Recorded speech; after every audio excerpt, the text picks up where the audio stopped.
हाँ जी मित्रों, good morning जी। जिदा तुहानू पता ही है भी कल अपने की चक्कर पै गया निक्की जी जाब का।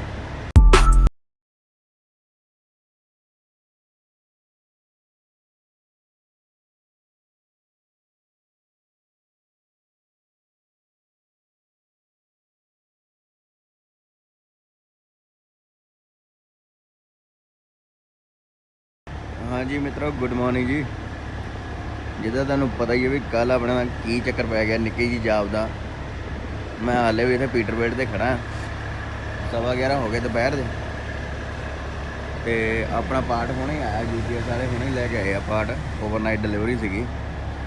तो हुण बीबी मैनू कहती मैं तेन कहती दसदी हाँ कि बे दे पुल करना ट्रक, तो पुल करके तो फिर रब तुहाडा भला करे लोड कल नूं लाउणा आ।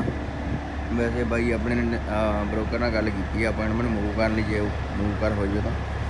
बाकी ये टाइम ना लोड हो गया, अपना लोड कहता ये टाइम ना पै गया सेंसर जहा, तो आप भी खिंच लेनी है गड्डी। लोड मेरा ई-लॉग एग्जाम्प्ट ही आ, फूड का लोड आ खड़े आ हरीकेन वाले ट्रक यूज ये किसी लैने 3 खड़े इन्हों को। बड़ी लाइट लाते हरीकेन वाले भी ट्रकों को भरावा। ये हम अज मैं पीटरबेल्ट वालों की होड च आया पाया, ये पीटरबेल्ट चढ़िया पाया। अंदर भी पीटरबेल्ट, बाहर भी पीटरबेल्ट, भाए इधर भी पीटरबेल्ट, उधर भी पीटरबेल्ट, आ भी पीटरबेल्ट, भाए अंदर भी 2 दिन बैग के पीटरबेल्ट लगे पे। पीटरबेल्ट ही पीटरबेल्ट हुई पई है बाबा। वो आया बोर्ड जे उत्ते भी पीटरबेल्ट ही। भाई कहना मैं आपे ही पुल कर लैना, कहना बे दे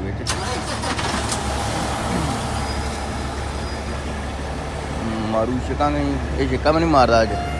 हाँ छिक्का मारता जो यदा ना सेंसर सही होंगे, फिर यह ऑटो चैक जहा करता एयर लीक वगैरह सारा कुछ। अज एयर लीक चैक नहीं कर रहा, ये सेंसर आया करके।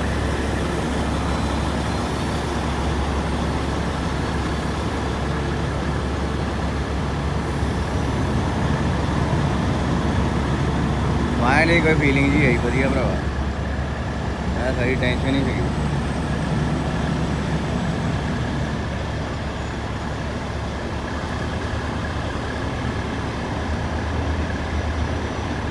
परले पास घुमा के लाऊ पहली गल।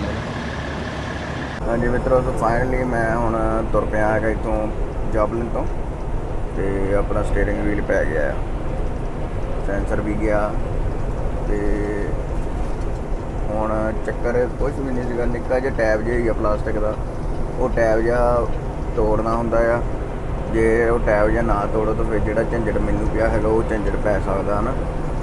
तो वो गल आ भी हुण झंझट जिहड़ा मेरा बचा तां हो गया भी पैट्रो ने पैसे देने लई एग्री करके भी हाँ जी आपां पैसे देवांगे, भी आपां काम खराब किया फकअप किया काम है ना। तो वो करके मेरा बचाव हो गया, नहीं तो मेरे को बिल है मैं तुहानूं दिखाउणा हुण बिल जिहड़ा उन्होंने बिल बनाया पीटरबेल्ट ने आ लिखा उन्हें पेड बाई जॉबलिन पैट्रो। तो बिल हैगा जी आह $1013 ये आ गया अपना बिल। तो जे $1013 मैनू देने पै जाते तो मैं तो कहना भी काम खराब हो जाता जी पूरा, क्योंकि अपनी गलती हो फिर भी ठीक है ना, ये नजायज़ से पैसे ने। चलो अपना बचाव हो गया वीरे, भी करते पैट्रो ने पे पैसे ना। तो हुण गड्डी लाती मैं रोड से चढ़ती है गड्डी, हुण तो गड्डी 75 से जाऊ वेगस तक सीधी, इत्थों लैके तो हुण वेगस 75 से जानी गड्डी, क्योंकि कल नूं सवेरे लोड लाउणा आ। काम टाइट आ पूरा, तां करके मैं कहा चलो गड्डी खिच्चनी पैनी अज पूरी, नहीं तो मैं 70-72 से रखदा ना, 75 से लाउंदा नहीं मैं। किते लोड पै भी फिर ही है बस, तां ही करके खुला रखिया ट्रक, जिद्दां हुण अज लोड पै गई है। तो ये गल्लां ने। बाकी आ गल मैं एक टी-शर्ट लई सी इत्थों डीजल लाइफ, ये पिछे लिखे आ बिंदे हॉल डैड, मतलब कि भी जिहड़े काम करते लोग आप एक घर छड्डे आ उत्थे जा चुके हैं तो लोड चक चुके हैं, ये गल्लां ने। बाकी आ है अपना स्टेयरिंग व्हील, हम तुसीं देख सकते हैं ये स्टेयरिंग व्हील ने चंगा ही झंझट पाया आपां नूं वैसे, पर चलो फाइनली हो गया इंस्टॉल, लेकिन गए बस इदां दे गुस्सा चढ़ जाते हैं बंदे ने, काली होंदी है तो मोरे आके 65 ते गड्डी फसा के बह जाते मोरे आके। ਉਹ ਭਰਾਵਾ ਹੋ ਜਾ ਪਿੱਛੇ ਲੈਗਨੈਂਡ ਦੇ ਬਾਈ ਆਪਣੇ ਨੂੰ ਖਿੱਚਮਾ ਲੋਡ ਹੋਇਆ ਪਿਆ ਭਰਾ ਮੇਰਾ। ਇਹ ਅਗਲੇ ਤੋਂ ਮੈਨੂੰ ਲੋ ਹਰੀ ਜੇ ਤਾਂ ਕੰਟੇਨਰ ਤੋਂ ਵੀ ਅੱਗੇ ਲੰਘੂ ਹੋਣੇ, ਇਹ ਨਹੀਂ ਹਟਦਾ ਪਿੱਛੇ। ਹਾਂਜੀ ਵੀ ਮਿੱਤਰੋ, ਕੀ ਹਾਲ ਚਾਲ ਜੀ। ਅੱਖਾਂ ਮੇਰੀਆਂ ਚੜੀਆਂ ਆ, ਨਸ਼ਾ ਨਹੀਂ ਕੀਤਾ ਮੈਂ। ਇਹ ਚੱਕਰ ਪਿਆ ਇਹ ਵੀ ਮੈਂ ਹੁਣ ਦੱਸਣੇ ਨਹੀਂ ਤੁਹਾਨੂੰ ਵੀ ਕਿੰਨੇ ਮੀਲ ਕੱਢੇ ਆ ਇੱਕੋ ਸ਼ਿਫਟ ਦੇ ਵਿੱਚ। ਜਿਹਨੇ ਕੱਢਣੇ ਆ ਜੌਬਲੈਨ ਮਜ਼ੂਰੀ ਤੋਂ ਲੈ ਕੇ ਤੇ ਲਾਸ ਵੇਗਸ ਨੇਵਾਡਾ ਤੱਕ ਕੱਢ ਕੇ ਦੇ ਲਓ। ਤੇ 20 ਘੰਟੇ ਦੀ ਗੱਡੀ ਇੱਧਰ ਲਾਤੀ ਆਪਾਂ ਨੇ ਨਾ। ਤੇ ਹੁਣ ਮੈਂ ਇੱਥੇ ਪਹੁੰਚ ਗਿਆ ਤੇ ਉਹਨਾਂ ਨੇ ਆਉਂਦੇ ਨੇ ਮੈਨੂੰ ਬੈਲੀਆਂ ਨੇ ਡਾਕ ਦੇ ਦਿੱਤੀ ਆ, ਪਰ ਡਾਕ ਤੇ ਹਲੇ ਬੈਕ ਨਹੀਂ ਕੀਤਾ। ਬੈਕ ਕਰ ਲਿਆ ਡਾਕ ਦੇ ਮੂਹਰੇ, ਪਰ ਹਲੇ ਡੋਰ ਖੋਲ ਕੇ ਬੈਕ ਨਹੀਂ ਲਾਇਆ ਹੈਗਾ। ਉਹ ਕਹਿੰਦੇ ਆਪਾਂ ਬਾਹਰ ਆ ਕੇ ਸੀਲ ਦੇਖਣੀ ਚੈੱਕ ਕਰਨੀ ਤੇ ਫਿਰ ਡੋਰ ਖੋਲਣੇ ਨਾ ਜਦੋਂ ਵੀ ਤੇਰੀ ਵਾਰੀ ਆਈ। ਉਹਨਾਂ ਚਿਰ ਡੋਰ ਨਹੀਂ ਕਹਿੰਦੇ ਖੋਲਣੇ। ਤੇ ਮੈਂ ਚੱਲ ਉਹਨਾਂ ਚਿਰ ਹੁਣ ਸੌਂ ਤਾਂ ਸਕਦਾ ਨਹੀਂ, ਮੈਂ ਹੁਣ ਪਿੰਡ ਹੀ ਜਾਊਂਗਾ। ਇੱਥੋਂ 4 ਘੰਟੇ ਲੱਗਣੇ ਪਿੰਡ ਦੇ। ਪਿੰਡ ਜਾ ਕੇ ਨੀਨੀ ਲਾਵਾਂਗੇ ਆਪਾਂ। ਤੇ ਮੈਂ ਕਿਹਾ ਚੱਲ ਵੀ ਵੀਡੀਓ ਬਣਾ ਲੈਣਾ ਜਿਹੜੀ ਉੱਦਣ ਦਾ ਰਿਮਾਈਂਡਰ ਸੀਗਾ, ਜਿਹੜਾ ਰਿਮੇਨਿੰਗ ਸੀਗੀ ਵੀਡੀਓ ਨਾ। ਉੱਦਣ ਇੱਕ ਪਾਰਟੀ ਬਣਿਆ ਸੀਗਾ ਤੇ ਦੂਜਾ ਮੈਂ ਫਿਰ ਕਿਹਾ ਸੀਗਾ ਵੀ ਜੋ ਸਟੀਅਰਿੰਗ ਵੀਲ ਪੈ ਜਾਊਗਾ ਆਪਣਾ ਤੇ ਜੋ ਵੀ ਪ੍ਰੋਬਲਮ ਆਈ ਹੈਗੀ ਉਹ ਕਲੀਅਰ ਹੋ ਜਾਊਗੀ। ਵੀ ਉਸ ਤੋਂ ਬਾਅਦ ਮੈਂ ਬਣਾਊਂਗਾ, ਨਾਲੇ ਸ਼ੇਅਰ ਕਰ ਦੂੰਗਾ ਵੀ ਕੀ ਪ੍ਰੋਬਲਮ ਆਈ ਸੀ। ਤੇ ਉਹ ਹੁਣ ਮੈਂ ਤੁਹਾਨੂੰ ਦੱਸਦਾ ਵੀ ਉਹਨਾਂ ਨੇ ਕੀ ਕੀਤਾ। ਜਿਹੜੀ ਹੱਬ ਆਉਂਦੀ ਆ ਨਾ ਸਟੀਅਰਿੰਗ ਵੀਲ, ਜਿਹੜਾ ਤੁਸੀਂ ਆਫਟਰ ਮਾਰਕੀਟ ਪਾਉਣਾ, ਇਹਦੇ ਥੱਲੇ ਨਾ ਇੱਕ ਹੱਬ ਜਿਹੀ ਪੈਂਦੀ ਆ ਉਹਨੂੰ ਸਟੀਅਰਿੰਗ ਵੀਲ ਨੂੰ ਉੱਤੇ ਮਾਊਂਟ ਕਰਨ ਲਈ। ਉਹ ਹੱਬ ਦੇ ਥੱਲੇ ਨਾ ਇੱਕ ਇੰਨੀ ਕੁ ਪਲਾਸਟਿਕ ਦੀ ਪੱਤੀ ਜਿਹੀ ਆਉਂਦੀ ਹੈ, ਏਡੀ ਕੁ ਲਾਈਕ ਅੱਧੇ ਕੁ ਇੰਚ ਦੀ। ਉਹ ਜਿਹੜੇ ਨਵੇਂ 389 ਹੈਗੇ ਮੈਨੂੰ ਲੱਗਦਾ 2016 ਪਲੱਸ, ਉਹਨਾਂ ਦੇ ਵਿੱਚ ਜਦੋਂ ਹੱਬ ਇੰਸਟਾਲ ਕਰਨੀ ਆ ਤੇ ਉਹ ਪੱਤੀ ਜਿਹੜੀ ਆ ਪਲਾਸਟਿਕ ਦੀ ਏਡੀ ਕੁ ਉਹ ਤੋੜਨੀ ਪੈਂਦੀ ਆ। ਉਹ ਬੈਲੀਆਂ ਨੇ, ਮੈਨੂੰ ਪਤਾ ਸੀਗਾ ਵੀ ਉਹ ਹੱਬ ਤੋੜਨੀ, ਉਹ ਪੱਤੀ ਜਿਹੀ ਤੋੜਨੀ ਪੈਂਦੀ ਹੈ ਨਾ, ਪਰ ਮੈਨੂੰ ਕੀ ਪਤਾ ਸੀਗਾ ਯਾਰ ਵੀ ਇਹ ਆਇਵਾ 80 ਕਰੋਮ ਸ਼ਾਪ ਐਡੀ ਵੱਡੀ ਆ, ਏਡਾ ਮਤਲਬ ਕਿ ਤਗੜਾ ਕੰਮ ਹੈ ਇਹਦਾ। ਮੈਨੂੰ ਇਹ ਨਹੀਂ ਨਾ ਪਤਾ ਸੀਗਾ। ਮੈਂ ਜ਼ੂਮ ਕਰ ਲਿਆ ਵੀ ਇਹਨਾਂ ਨੂੰ ਪਤਾ ਹੋਊਗਾ ਹੈ ਨਾ। ਉਹ ਬੈਲੀਆਂ ਨੇ, ਮੈਂ ਮਗਰ ਹੀ ਬੈਠਾ ਸੀ ਜਦੋਂ ਵੀਡੀਓ ਬਣਾਉਣ ਰਿਹਾ ਸੀ। ਜਦੋਂ ਉਹਨੇ ਸਟੀਅਰਿੰਗ ਜਿਹਾ ਪਾ ਕੇ ਤੇ ਸਟਾਰਟ ਕਰਕੇ ਟਰੱਕ ਘੁਮਾਇਆ ਸਟੀਅਰਿੰਗ ਵੀਲ, ਤਾਂ ਵਿੱਚੋਂ ਆਵਾਜ਼ ਆਈ ਕਲਿੱਕ ਕਲਿੱਕ। ਜਦੋਂ ਆਵਾਜ਼ ਆਈ ਮੈਨੂੰ ਲੱਗ ਗਿਆ ਪਤਾ। ਮੈਂ ਕਿਹਾ ਲੈ ਨਹੀਂ ਸੈਂਸਰ ਤੋੜਦਾ। ਤੇ ਮੁੜ ਕੇ ਚਲੋ ਪਖੰਡ 'ਚ ਕਰਦੇ ਰਹੇ। ਮੈਨੂੰ ਤਾਂ ਪਤਾ ਲੱਗ ਗਿਆ ਵੀ ਹੁਣ ਟੁੱਟ ਕੇ ਜੋ ਮਰਜ਼ੀ ਕਰੀ ਜਾਣੇ ਵੀ ਸੈਂਸਰ ਆ ਗਿਆ, ਇਹ ਤਾਂ ਹੁਣ ਕੋਈ ਚੱਕਰ ਪੈ ਗਿਆ ਹੈ ਨਾ। ਚਲੋ ਮੁੜ ਕੇ ਜਦੋਂ ਮੈਨੂੰ ਪਤਾ ਲੱਗਾ ਵੀ $1000 ਦਾ ਖਰਚਾ, ਤੇ ਮੈਂ ਤਾਂ ਭਰਾਵਾ ਔਖਾ ਹੋ ਗਿਆ। ਮੈਂ ਕਿਹਾ ਯਾਰ ਐਡਾ $1000 ਦਾ ਖਰਚਾ ਵੀ ਸਾਲਾ ਬੜਾ ਜ਼ਿਆਦਾ ਅੱਜ ਕੱਲ੍ਹ ਦੇ ਟਾਈਮ 'ਚ ਨਾ।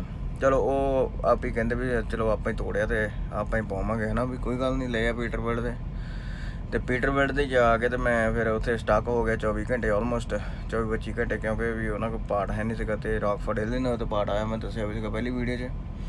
ਤੇ ਜਦੋਂ ਪਾਰਟ ਆਇਆ ਉਹਨਾਂ ਨੇ ਮਤਲਬ 11:30 ਵਜੇ ਆਇਆ ਸੀ। 1:30 ਵਜੇ ਟਰੱਕ ਮੈਂ ਲੈ ਕੇ ਤੁਰ ਪਿਆ ਉੱਥੇ, ਮਤਲਬ ਕਿ ਘੰਟਾ ਡੇਢ ਹੀ ਲਾਇਆ ਬਾਈਆਂ ਨੇ ਨਾ।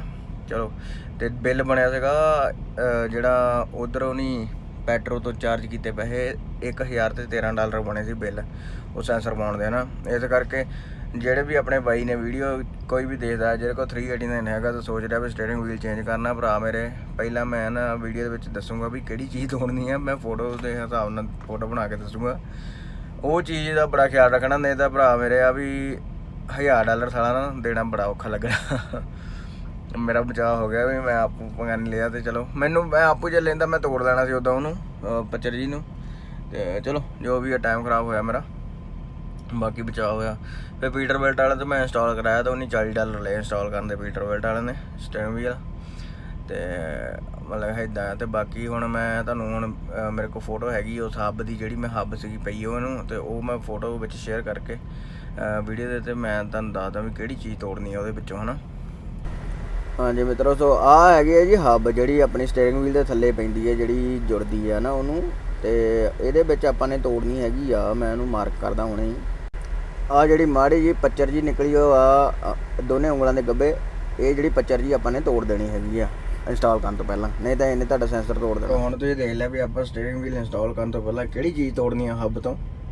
ਤੇ ਮੈਂ ਹੁਣ ਤੁਹਾਨੂੰ ਦਿਖਾ ਰਿਹਾ ਵੀ ਆਪਣਾ ਸਟੀਅਰਿੰਗ ਵੀਲ ਆਹ ਹੈਗਾ ਪੈ ਗਿਆ। ਇਹ ਨਜ਼ਾਰਾ ਆਈ ਜਾਂਦਾ ਤੇ ਨਜ਼ਾਰਾ ਹੀ ਆਈ ਜਾਂਦਾ। ਸਾਰਾ ਪਿਆ ਟਰੱਕ 'ਚ ਥੋੜ੍ਹਾ ਜਿਹਾ, ਪਰ ਮੈਂ ਤੁਹਾਨੂੰ ਦਿਖਾਉਣਾ ਵੀ ਆਹ ਹੈ ਮਤਲਬ ਕਿ ਸੇਮ ਹੀ, ਆਲਮੋਸਟ ਸੇਮ ਹੈ। ਮੈਨੂੰ ਲੱਗਦਾ 19-21 ਦਾ ਵੀ ਨਹੀਂ, 19-20 ਦਾ ਫਰਕ ਹੈ। ਬਹੁਤ ਰੰਗ ਦਾ ਫਰਕ ਨਹੀਂ ਹੈਗਾ, 19-20 ਦਾ ਫਰਕ ਹੈ ਬਸ। ਆਲਮੋਸਟ ਮੈਚ ਹੀ ਕਰ ਗਿਆ।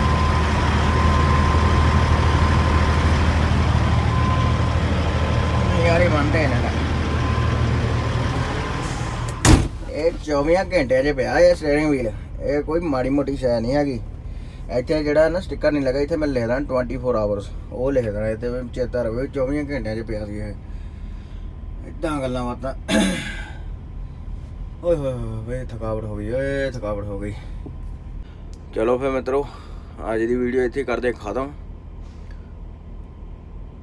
ਮੈਂ ਤਾਂ ਸਾਲੀ ਹੁਣ ਗੱਲ ਵੀ ਨਹੀਂ ਕਰਨੀ ਆਉਂਦੀ ਵੀ ਕਿਹੜੀ ਗੱਲ ਕਰਾਂ, ਸਾਲਾ ਥਕਾਵਟ ਜੀ ਬਹੁਤ ਹੋਈ ਉਹ। ਹਾਂ ਚੇਤੇ ਆ ਗਿਆ। ਅੱਛਾ, ਜੇ ਵੀਡੀਓ ਚੰਗੀ ਲੱਗੀ ਤਾਂ ਸਬਸਕ੍ਰਾਈਬ ਜ਼ਰੂਰ ਕਰ ਲਿਓ। ਤੇ ਬਾਕੀ ਹੋਰ ਮੈਂ ਕੀ ਕਹਿਣਾ ਹੈਗਾ, ਇੰਸਟਾਗ੍ਰਾਮ ਆਪਣਾ ਹੈਗਾ ਜੀ, ਤੁਹਾਨੂੰ ਪਤਾ ਹੀ ਹੈ ਵੈਸੇ 4x4 4x4_ ਜੱਟ। ਤੇ ਟਰੱਕ ਦਾ ਹੈਗਾ ਬਿਗ ਰਿਗ _ ਜੱਟ। ਬੱਲਾ ਪਤਾ ਨਹੀਂ ਯਾਰ, ਗੱਲਾਂ ਦਿਮਾਗ 'ਚ ਨਹੀਂ ਆਉਣ ਡਈਆਂ। ਚਲੋ ਫਿਰ ਅੱਜ ਦੀ ਵੀਡੀਓ ਆਪਾਂ ਇੱਥੇ ਹੀ ਕਰਦੇ ਹਾਂ ਖ਼ਤਮ। ਜਿਹਨੂੰ ਕਿਸੇ ਵੀ ਚੀਜ਼ ਦੀ ਸਮਝ ਨਹੀਂ ਲੱਗੀ ਹੈਗੀ, ਉਹ ਮੈਨੂੰ ਪੁੱਛ ਸਕਦਾ ਵੀ ਸਟੀਅਰਿੰਗ ਵੀਲ ਇੰਸਟਾਲ ਕਰਨਾ ਤੇ ਕਿੱਦਾਂ ਕਰਨਾ। ਬਹੁਤਾ ਕੋਈ ਕੰਮ ਹੈ ਵੀ ਨਹੀਂ ਉਹ, ਪਰ ਜੇ ਝੰਜਟ ਪੈ ਜਾਵੇ ਤਾਂ ਫਿਰ ਤੁਹਾਨੂੰ ਪਤਾ ਹੀ ਹੈ, ਮੈਨੂੰ ਜਿੱਦਾਂ ਦਾ ਪੈ ਗਿਆ ਤਾਂ ਉਹ ਬੜਾ ਔਖਾ ਹੋ ਜਾਂਦਾ ਨਾ। ਇਸ ਕਰਕੇ ਕੇਅਰਫੁਲ ਕੋਈ ਵੀ ਕੰਮ ਕਰਨਾ, ਟਰੱਕ ਦੇ ਉੱਤੇ, ਕੋਈ ਵੀ ਗੱਡੀ ਦੇ ਉੱਤੇ ਵੀ ਕੁਝ ਵੀ ਕਰਨਾ ਨਾ, ਆਹ ਸੈਂਸਰਾਂ ਦਾ ਜ਼ਰੂਰ ਖਿਆਲ ਰੱਖੋ, ਕਿਉਂਕਿ ਇਹ ਸਾਰੀਆਂ ਨਿੱਕੀਆਂ ਨਿੱਕੀਆਂ ਚੀਜ਼ਾਂ ਮਹਿੰਗੀਆਂ ਬੜੀਆਂ ਨੇ। ਇਸ ਕਰਕੇ ਇਹਨਾਂ ਦਾ ਖਿਆਲ ਰੱਖੋ। ਅਤੇ ਬਾਕੀ ਫਿਰ ਮਿਲਦੇ ਹਾਂ ਅਗਲੀ ਵੀਡੀਓ ਦੇ ਵਿੱਚ। ਤਦ ਤੱਕ ਲਈ ਸਤਿ ਸ਼੍ਰੀ ਅਕਾਲ ਜੀ, ਅਤੇ ਰੱਬ ਰੱਖਦਾ ਗੁੱਡ ਨਾਈਟ ਹੋ ਜਾ ਹੁਣ ਮੈਂ, ਅਤੇ ਫਿਰ ਕਰਾਂਗੇ ਗੱਲਬਾਤ। Bye bye.